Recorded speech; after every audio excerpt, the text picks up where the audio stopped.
Halo teman-teman, si Minten kena serangan batuk.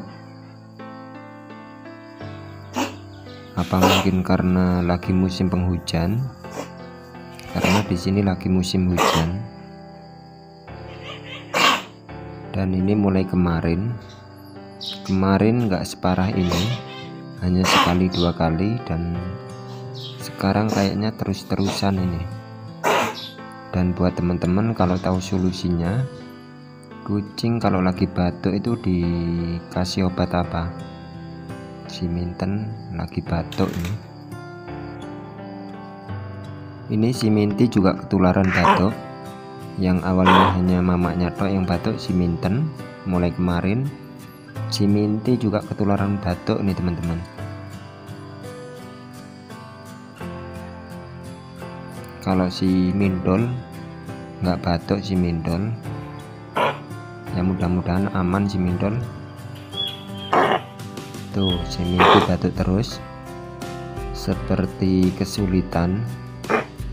Yang awalnya mamaknya si Minten yang batuk mulai kemarin itu sampai menular ke si Minty, dan mudah-mudahan nggak menular sama si Mindol, cukup berhenti sampai ke Minty.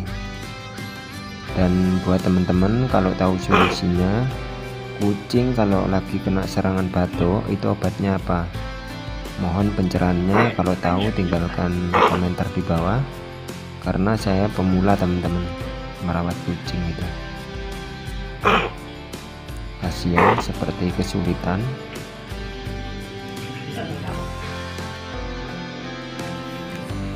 Oke, pindah sini. Nah, kasihan teman-teman, batuknya si Minty seperti kesulitan tuh, seperti mau batuk lagi. Dan mudah-mudahan pasukan pos ronda atau keluarganya si Minten, si Minty dan si Mindol selalu diberikan kesehatan, dan si Minten sama si Minty juga lekas sembuh dari penyakit batuknya ini. Dan sekian dulu dari kami, mudah-mudahan lekas sembuh pasukan pos ronda ini. Oke, terima kasih.